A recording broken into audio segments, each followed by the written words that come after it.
Well, good morning. And welcome to Namakwa Unitarian Universalist Congregation. My name is not Linda Lyons. Linda awoke this morning with her voice not cooperating, so we send healing thoughts to you, but thank you for being here. Thank you all for being here. And it's 11 o'clock, so that's our service, so thank you for being here, and just have a nice day. That joke never gets old. My name is Ryan Marvel. I'm happy to step in from the bullpen as your worship associate this morning, and we are so glad you are joining us here today. We are a Come as You Are congregation, and you are welcome here just as you are. Just as you are. I want to extend a special welcome to any visitors. We would love to stay connected, so please sign up for our communications at the main entrance. Here at Namakwa, we foster a beloved community that celebrates diversity, strives for peace and justice, acts mindfully for the good of the planet, and inspires spiritual growth through a free and loving search for truth and meaning. We honor the ground we walk on and acknowledge that this land as the traditional and ancestral homeland of the Arapaho, Cheyenne, and Ute nations and peoples. We recognize and honor the indigenous peoples as original stewards of this land and vow to reconcile the deep wounds that still shape our world today. Just a few brief announcements. Something's happening on Tuesday. I'm not sure what it's referencing, but you all can figure that out. Join us on Tuesday for the Election Day Watch Party in Parker Hall. If we have too many people, we might move over in the sanctuary. The building is behind us, though, and that starts at 6:30. You might want to bring some munchies or drinks to share. I'll let you determine what sort of drink to bring. The following night, we will hold a vigil here in the sanctuary at 7 p.m. Many may be feeling turmoil after the election, so let us come together in peace, caring for one another, fostering healing. This event will be led by Reverend Dana, Dr. Claire Hamor, and yours truly. Next Sunday, Repairing the Common Good, Reverend Dana will present a service about the chaos and division our country is experiencing right now. No matter who wins the election, we will keep doing what we do. We will work to repair the brokenness in our country and the greater world to rebuild the common good. Today, if you have a joy and sorrow, a brief personal joy or sorrow you would like to share and would prefer not to come up to the mic to speak, you can write it down on the form and put it in the baskets when they're passed during the offering. Please join us for the Holy Sacrament coffee hour after the service at our fellowship hall, the building behind us right over here, and we'd love to get to know you better. And we have a great special guest today. Ryushin Hart is a licensed social worker, a shamanic Buddhist priest, and therapist based in Fort Collins. He trained for 9 years at Great Vow Zen Monastery, ordaining as a Zen Buddhist priest in 2005. In addition to Buddhism, his spiritual path weaves in Celtic and shamanic threads. As a social worker, Ryushin specializes in supporting individuals and couples navigating major life transitions, trauma, shame, conflict, and addictions. In addition to the service today, Ryushin is facilitating a special workshop next Saturday, November 9th at 10 a.m. right here. It's called Our Inner Critic, A Path to Spiritual Wholeness. We will explore the impact of shame on our spiritual lives based on the work of Brené Brown. We love Brené Brown. Come embark on this transformative journey with our beloved community, fostering resilience and joy in our spiritual lives. All are warmly welcome to attend, and a suggested donation of $20 or whatever works well for you is requested to compensate Ryushin for his time and expertise. And finally, thank you for everyone involved in today's service. Welcome.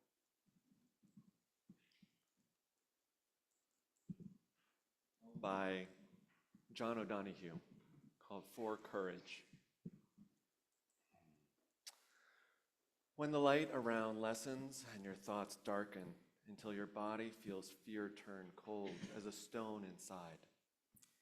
When you find yourself bereft of any belief in yourself and all you unknowingly leaned on has fallen. When one voice commands your whole heart and it is raven dark, steady yourself and see that it is your own thinking that darkens your world. Search and you will find a diamond thought of light. Know that you are not alone and that this darkness has purpose.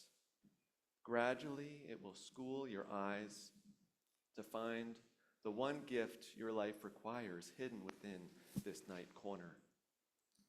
Invoke the learning of every suffering you have suffered. Close your eyes, gathering all the kindling about your heart to create one spark. That is all you need to nourish the flame that will cleanse the dark of its weight of festered fear. A new confidence will come alive to urge you toward higher ground, where your imagination will learn to engage difficulty as its most rewarding thresholds. Now please join me in saying our affirmation. Love is the spirit of this church, and service its call. This is our great covenant, to dwell together in peace, to seek the truth in love, and to help one another. Let us share the spirit of love by greeting those around.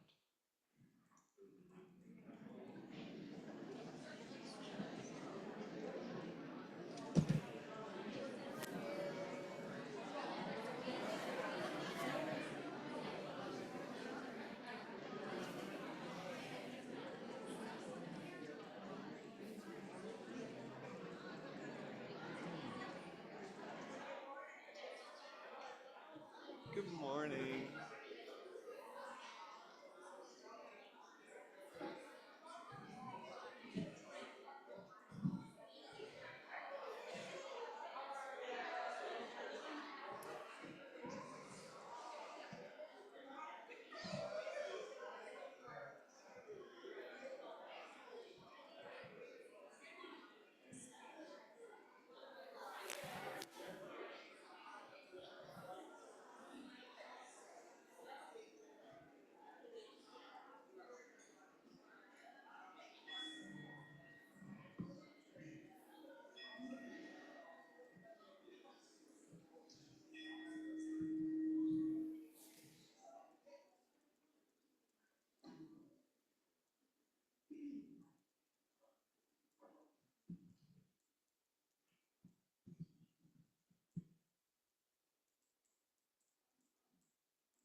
Remember Tom and Barbara Fleming, longtime members of this congregation, left a legacy of love and certainly a legacy of music. We play Barbara's piano every week. And Tom and Barbara created a music fund, now the Fleming Memorial Fund, to continue the excellence of music here at Namaqua. And we generally use that to invite special guest musicians to our stage. So today, we are so blessed to have two fantastic cellists. I've been playing with these two for, over 15 years now. And we're in for such a treat today. Would you please give a warm welcome to Heidi Mausbach and Charlie Tucker.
nothing's more sacred than music.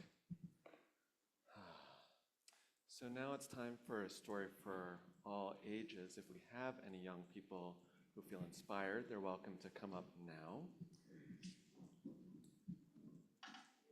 I hear. Excellent. Excellent.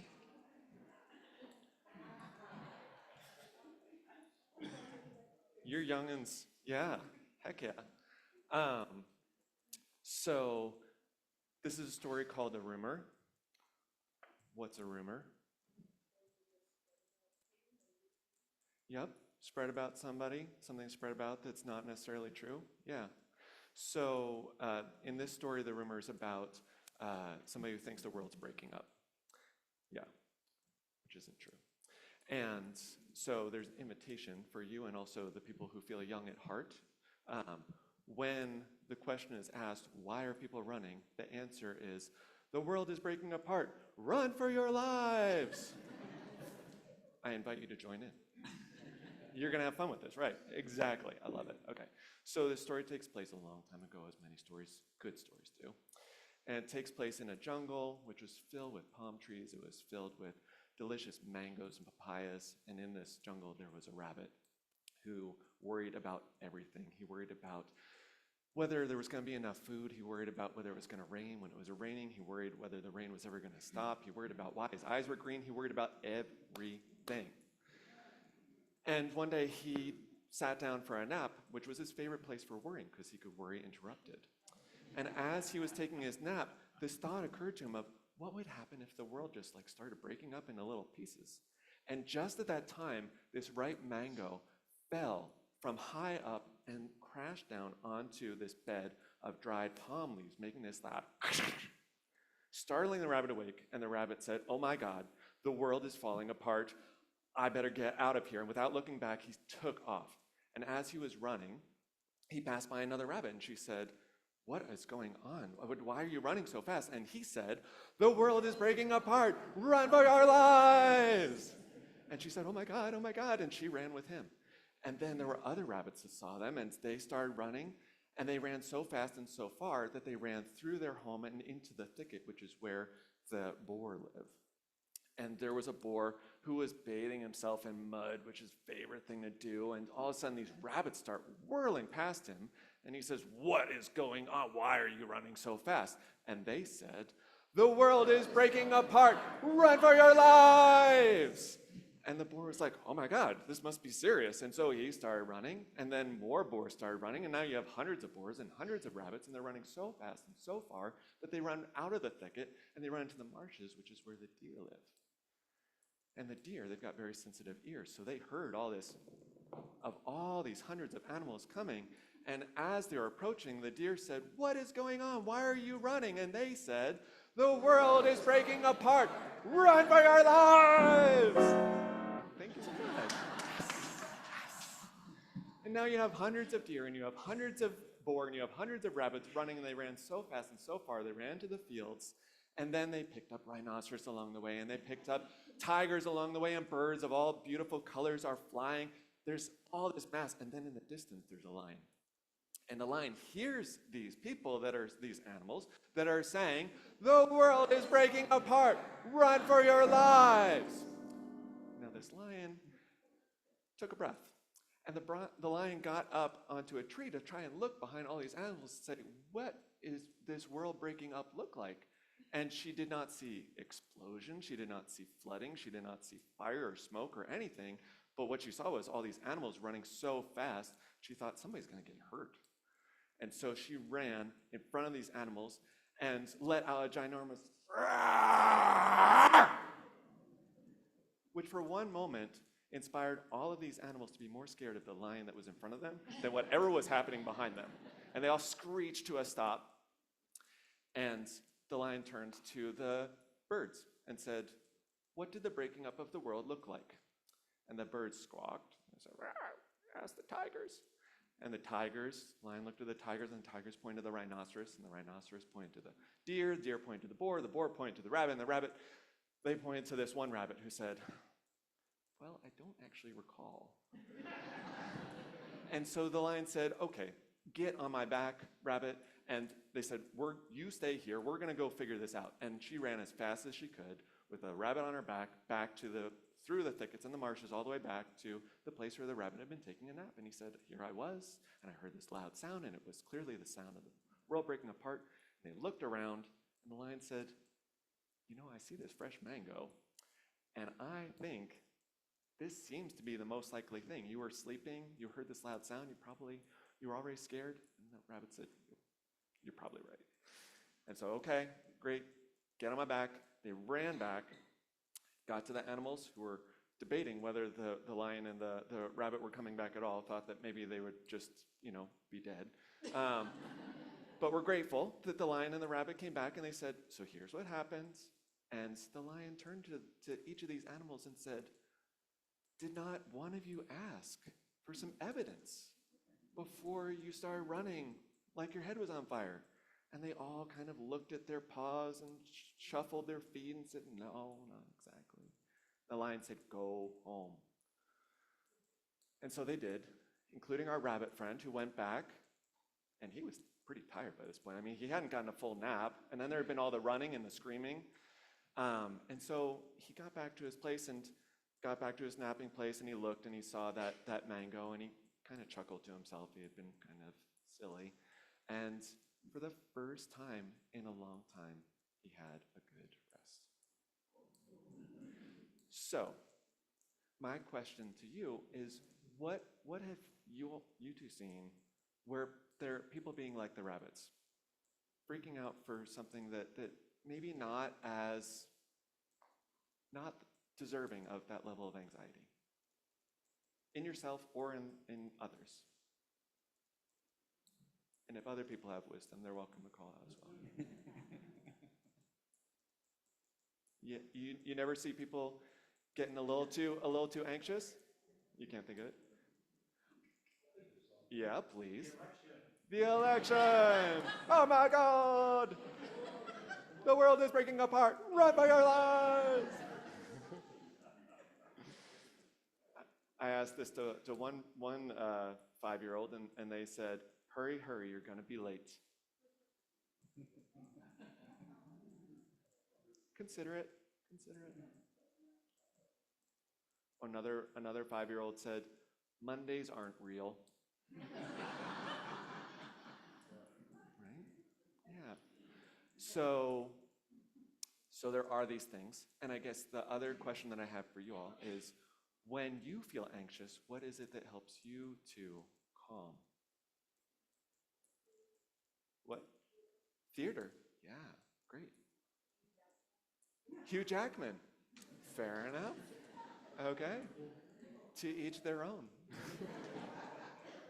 Excellent. Well, I really appreciate you coming up and sharing your wisdom with us. And so now I believe we've got a song to lead you all out. So we're all going to rise. Thank you.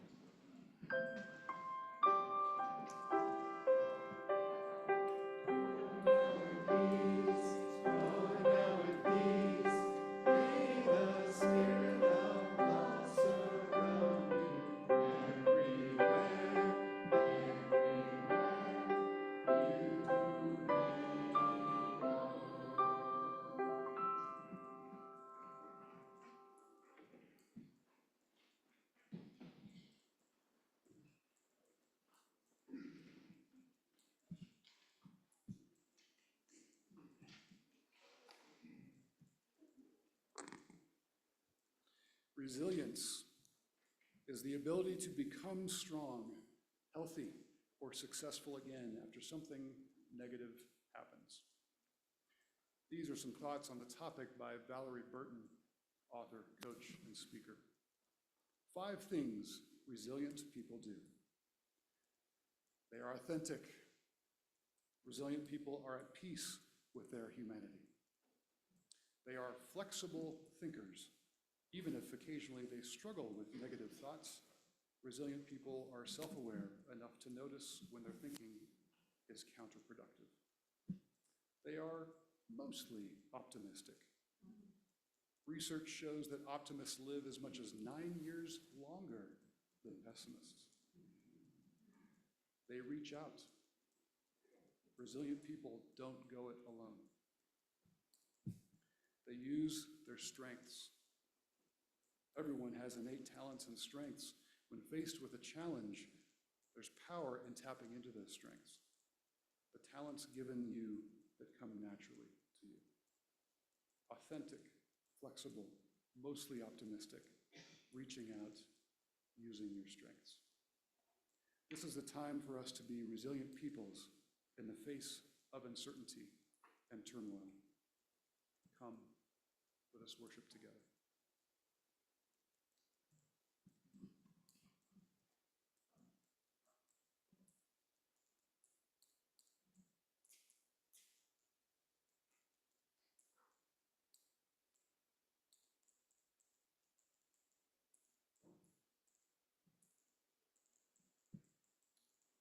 Each week you support the work of this congregation in all the ways we live our values in the world through your own generosity. In addition to supporting this church, half of your donations support a local nonprofit organization, helping us to make a difference beyond these walls. The Pine Ridge Indian Reservation is one of the poorest areas in the United States, where many people and pets endure extreme hardship during the winter months. Teepee Raisers is our half-plate recipient during November and December.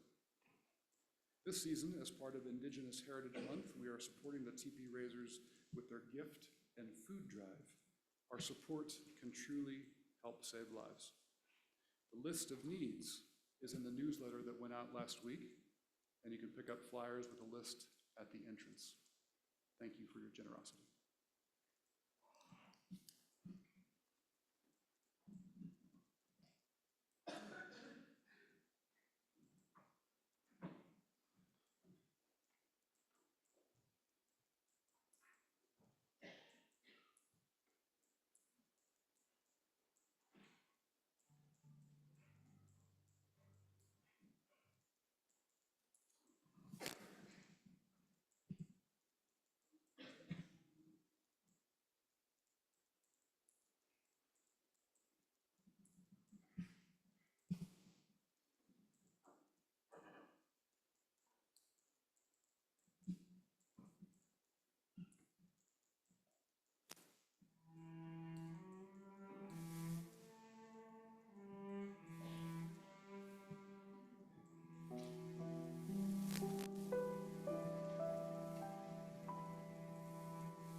So each week we share of ourselves with personal joys and sorrows, building beloved community by sharing and entering into this sacred space together. Let's just start by taking a deep breath in.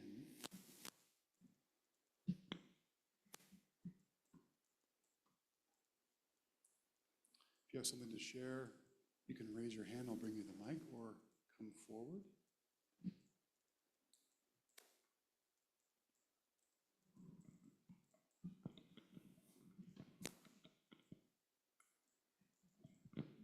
Good morning.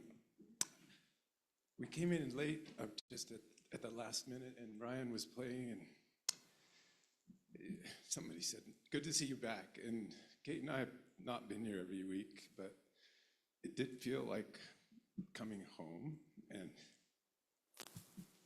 I was looking at this symbol on the wall and thinking about how it appears out on the curb. And we walked through this neighborhood before we ever came here and saw that. And just the symbol of the leaves,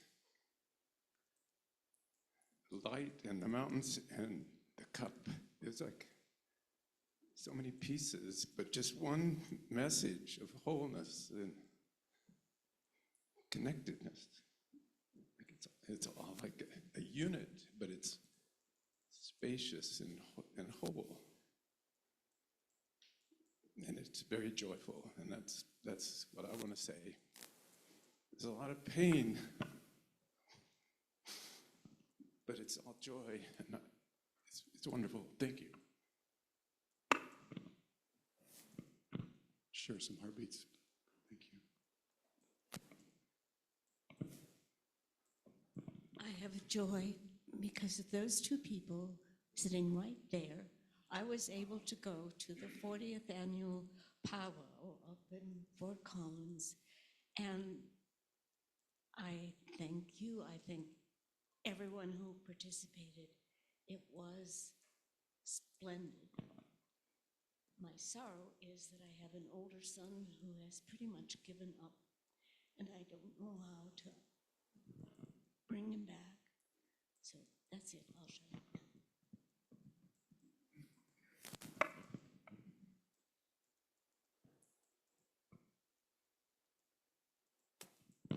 Two joys. Every Halloween, I usually get like a last minute May Day on Halloween. Can you make me a costume? And I was sitting having my coffee first thing Halloween morning, and nobody called. And I like put my Care Bear heart out there. I'm like, please, somebody, you know, because that's my joy, is to be able to sew and just make somebody happy. And Caitlin sent me a text message, "What are you doing?" So we spent the whole day making Ocean's little costume. He'd drawn a picture of a plane, and he wanted working fan, you know, he wanted working Janet. Anyway, so Caitlin, she's a costume designer. She's worked in a costume shop, theater, and whatnot. So between the two of us, we had the best day. And then a couple months ago, when Alex and I were planning on moving to Longmont, because we lived very close to this spiritual home of ours. And I was thinking, oh my God, the slog driving from Longmont on Sunday is going to be a drag. And I had this anticipation of it's going to be awful, especially when I'm running tech, because I get here an hour early, and that's just a long drive. So this morning I get in the car, and I'm driving, and all of a sudden I look west, and I went, oh, this is why we came, the whole vista of the Rocky Mountains. It was such a gift, and I'm really glad I didn't slam into anybody. So yeah, spiritual home, it's not a bad drive, it's amazing. So thanks.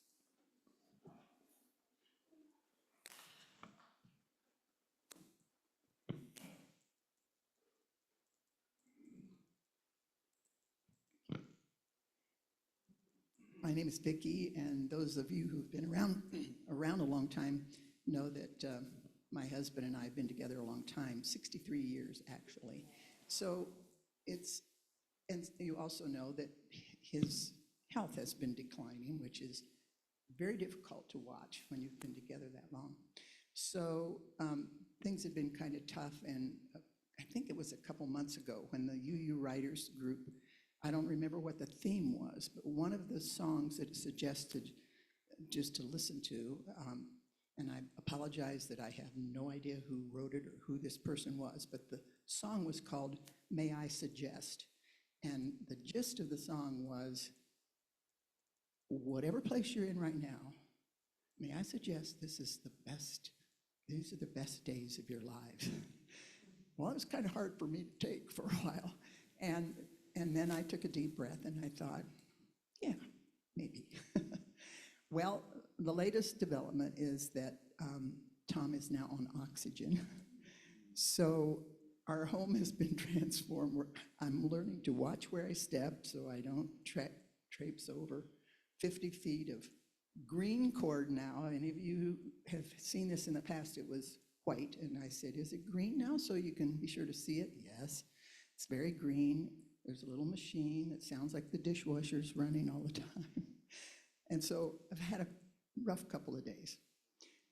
But I said to myself, these are the best days of your life. And I'm trying to live that. So help me with that, please.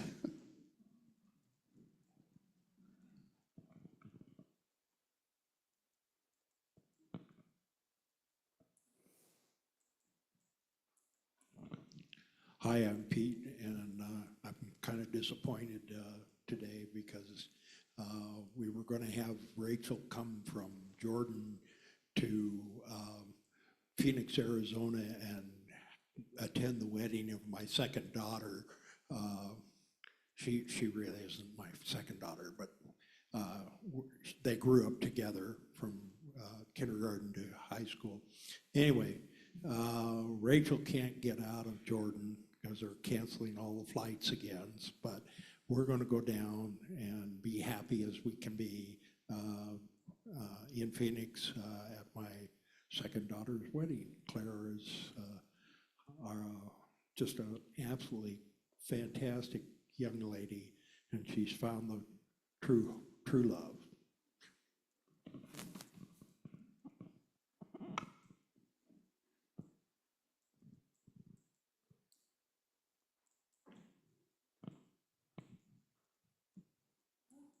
Hi, I'm Donna, and my joy is that I finally made a t-shirt I've been wanting to make for so long.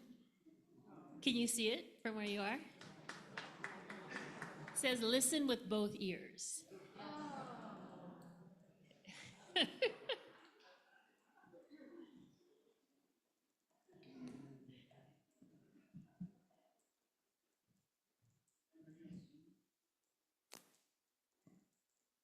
Let's take a moment and hold all those shared today here, and those still held in the silence of our hearts. All the joy, the pain, the harmony, the dissonance, and the beauty that is from within. Let's take a deep breath.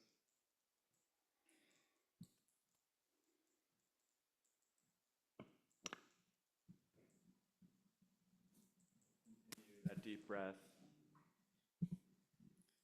the little meditation,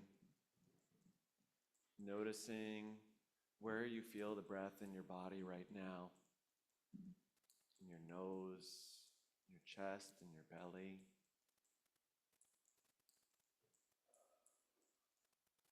Noticing when the mind wanders away to other thoughts and directing it back to the breath.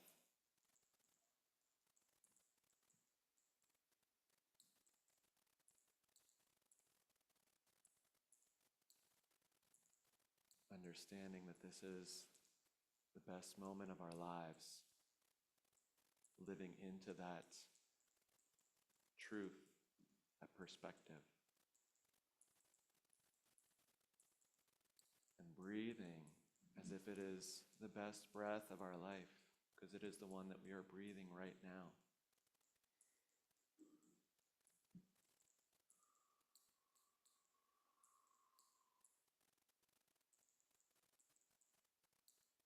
And noticing how quickly the mind may wander away again. Gently, without any extra judgment or criticism or opinions or anything. Gently, gently, gently bring it back to the breath, whether the breath is shallow or deep, easy or raspy, long or slow. This is the most precious breath.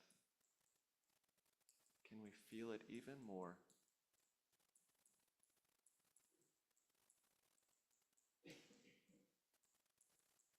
Turning towards the breath with kindness. Loving this breath just as it is, and then letting it go. Welcoming the next breath. How precious. We're still alive. And then letting it go.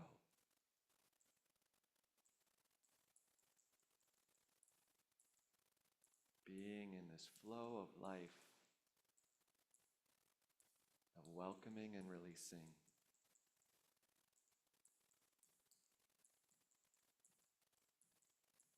Nothing to hang on to.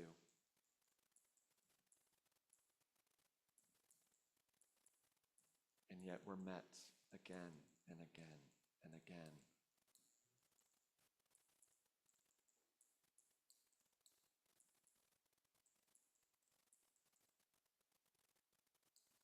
For the last few breaths, zooming your attention out to feel the fullness of this body. The hair tips and the toe tips and the fingertips. The front of this body and the back of this body.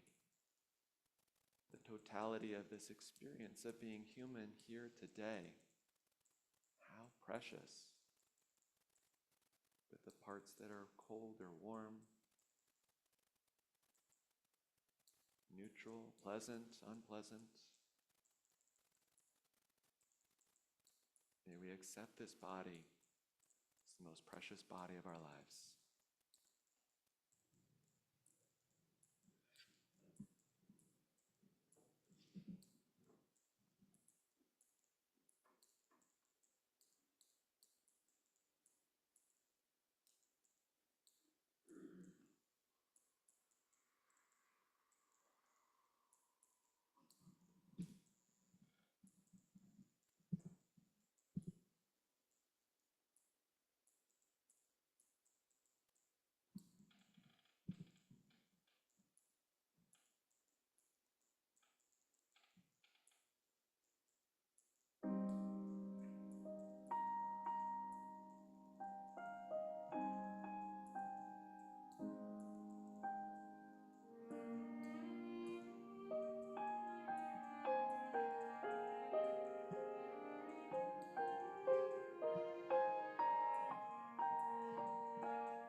So several weeks ago, Reverend Dana invited me to give this talk, and it was the idea was that it would be an introduction to this workshop I'm leading on Saturday about the inner critic as it shows up in our spiritual lives. And she said, by the way, there's going to be an election that's happening a couple of days before, and people might have some thoughts about that on their mind and heart, and so you might want to just speak to that briefly. So we're chucking what I was going to talk about.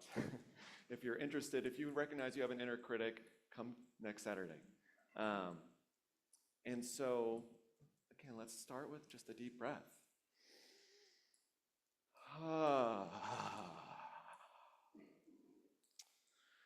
So I'm a shamanic Buddhist priest, and as many of you may be aware, Buddhism was started about 2,500 years ago by a man named Siddhartha Gautama, also called Shakyamuni Buddha, or simply the Buddha. And after he was enlightened, he had about 45 years where he was teaching, offering his insights and observations, and people getting a chance to come to him and ask their questions. And one of the questions that he got was, what gets in the way of spiritual growth? What is the obstacle? And he said there are 5 hindrances.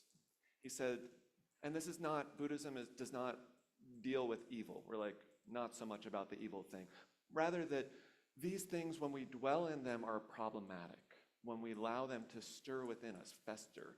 So anger is one. Anger can give some powerful messages for us. If we're hanging out in anger all the time, it's problematic. Sloth and torpor. Getting a good night's sleep, great. If you're checked out all the time, not so great. Sensual desire, that part within us that just craves and craves and craves. I want, and never satisfied. I got the thing, now I want the next thing. Problematic. Skeptical doubt, our inner critic. Sometimes that's good to have some questions. If we're always there, it's not so helpful. And anger or anxiety and restlessness are problematic. So you all, I presume, have anxiety. What is the fundamental fuel for your anxiety? What is your anxiety fundamentally afraid of?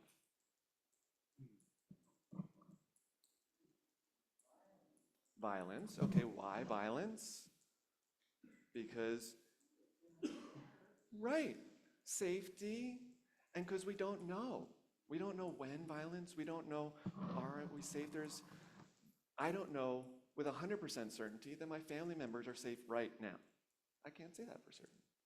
I don't know that I won't get hit by the car driving home, even if I'm following all the rules, right? And I certainly don't know what's going to happen on Tuesday or the days after, the weeks after, the month after. And there's a part within me, and I suggest in front of everybody, that wants to feel safe, that wants to know that everything's going to be okay, which is pretty hard if we also have the rational mind that knows that violence could happen at any time, that there is unknown.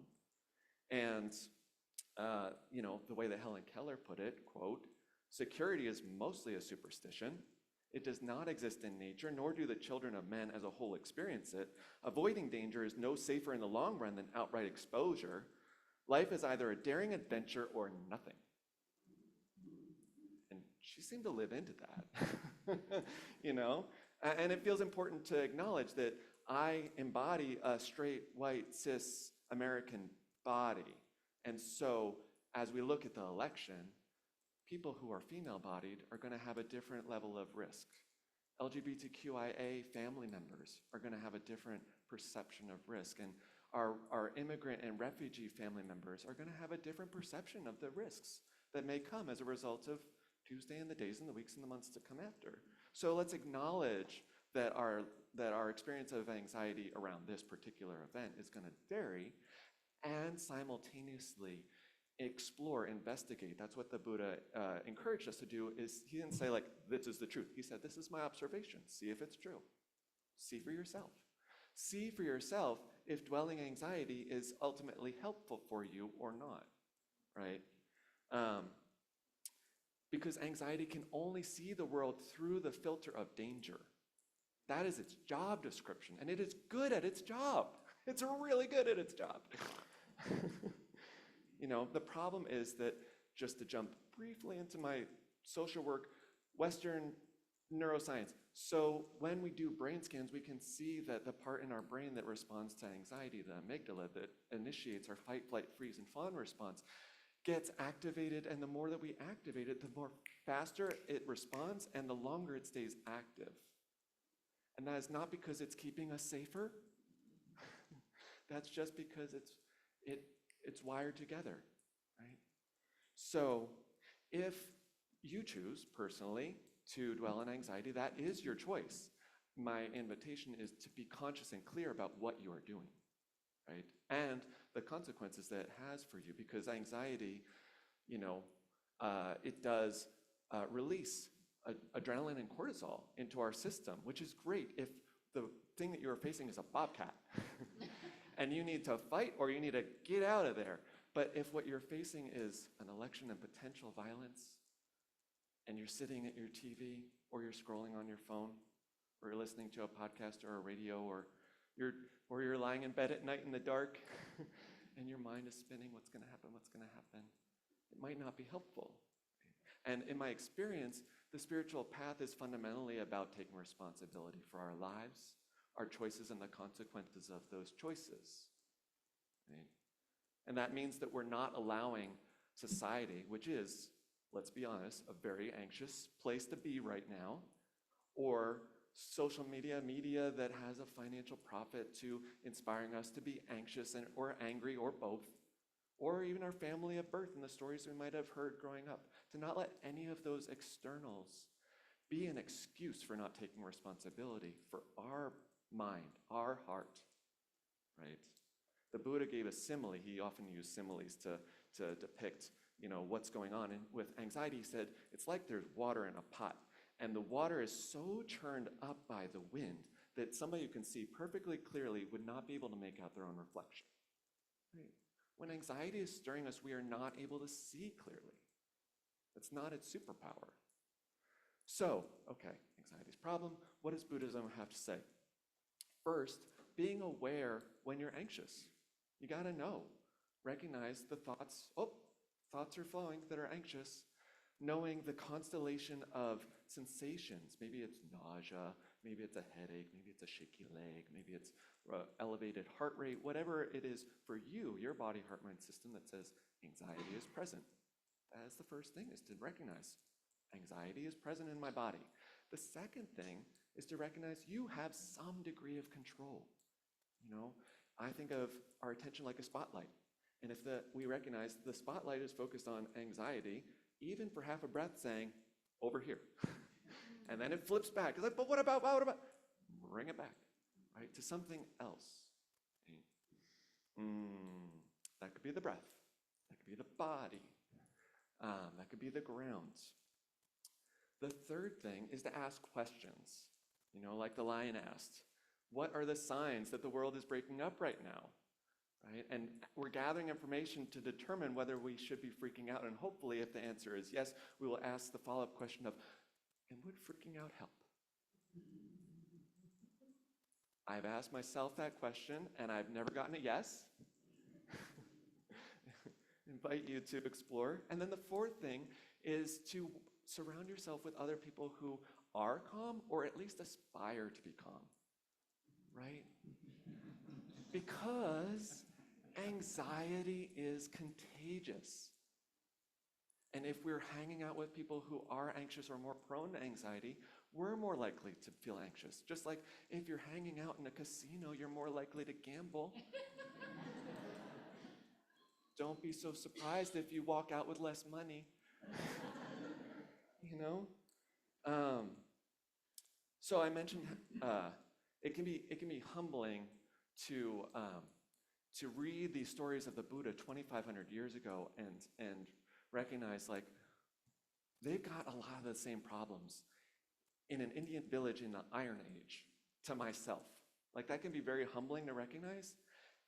It's also very inspiring to remind myself that over the course of the 2,500 years, there have always been people who have been cultivating calm, who have been cultivating their ground and stability, not because the world was safer, in the face of anxiety, in the face of danger, in the face of death even. Right? The externals are not, I offer the suggestion, are not the metric of whether we can cultivate stability or not. Right? Because I'm not here to offer platitudes that the world's okay. If you look around, the world's kind of messed up. Right? I'm here to call out to the part within everyone, including myself. I'm speaking first and foremost to myself whenever I'm in this role, to remind myself and yourselves that we have that ability to be present even in the face of the unknown. That we have the ability to have an open heart even in the face of the unknown, and to call out to this whole spiritual community to hold that as an intention in the midst of this chaos, right? And to call each other in, especially if we make mistakes and we forget and we go running around, the world is breaking apart, run for your life. Be like, come on back, come on back. To believe in our deepest values and our highest intentions. Because regardless of what happens on Tuesday, or the days, or the weeks, or the months ahead, I believe that we're going to get through this. And I'm going to believe that we're going to get through this because we are doing it together. And I also believe in my heart of hearts that each of us is being called to wake up and to take responsibility for our lives. And we're being called to wake up.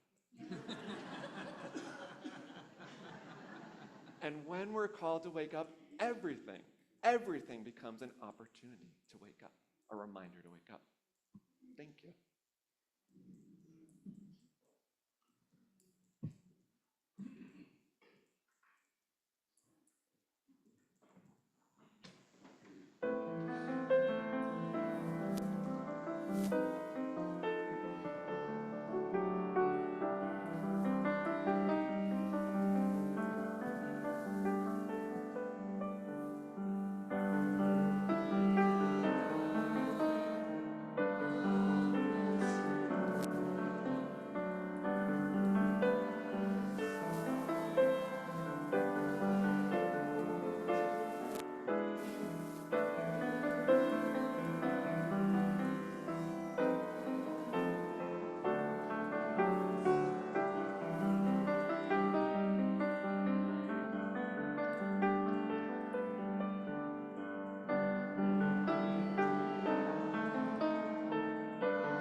So we dedicate the merit of this service to our coming together, to our songs, to the beautiful cello music, to our meditations, the offerings of our altar and the offerings on the altar of our hearts, to all those consumed by their fears and anxieties.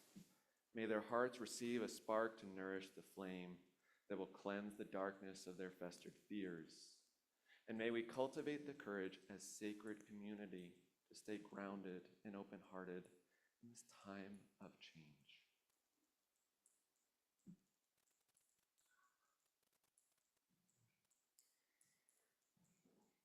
Please join us for sacred coffee.